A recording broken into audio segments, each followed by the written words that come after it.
So let's take a look at this idea of energy stores within the muscle.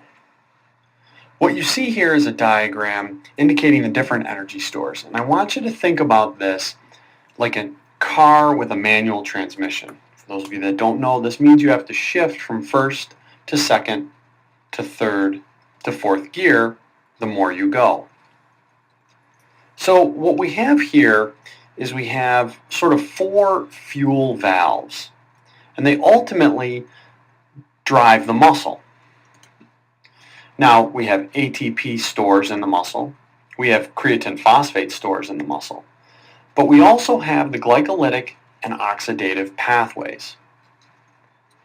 So what we need a series of on-off switches or valves. So if we think of these tubes as holding different energy sources, what we need are some valves to hold them back. Now, ATP is the first source. As I said, it's freely available. However, it is limited quantities within the muscle. We don't have unending sources of ATP. So you can see that there's no valve. It's filled to the top, it's the first to go, and when we use it, we use it. The second valve is the creatine phosphate stores. As I said, we don't have a lot of creatine phosphate in order to recreate the ATP.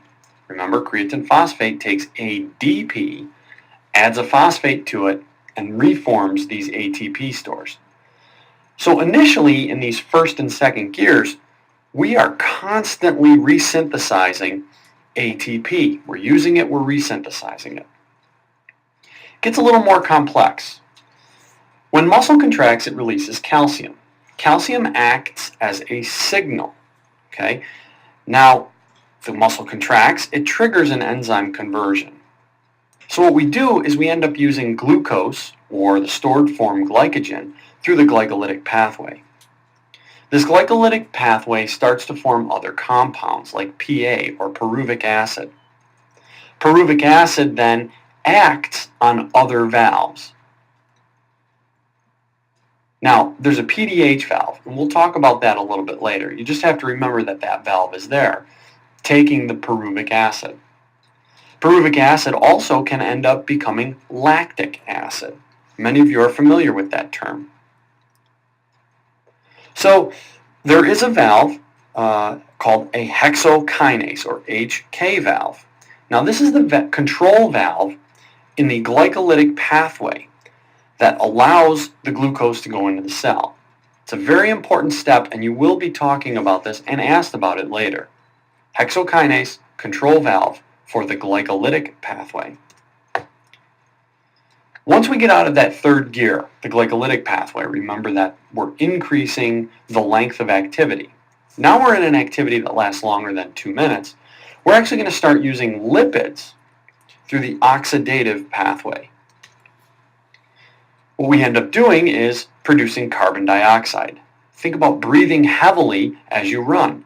You're exhaling a lot of carbon dioxide. But in order to control this, we need oxygen. If you don't do that, you'll probably pass out, or you won't last long. So again, look over this whole diagram here, sort of as like four valves filled with fuel. ATP, CP are constantly utilized and resynthesized first, very short duration activities. The valve at the muscle uses calcium to trigger other enzyme reactions, including the glycolytic pathway, which turns glucose on, and the oxidative pathway, which uses lipids. Remember these important valves: hexokinase for the glycolytic pathway, oxygen for the lipid pathway, or oxidative pathway, I should say, and calcium at the muscle.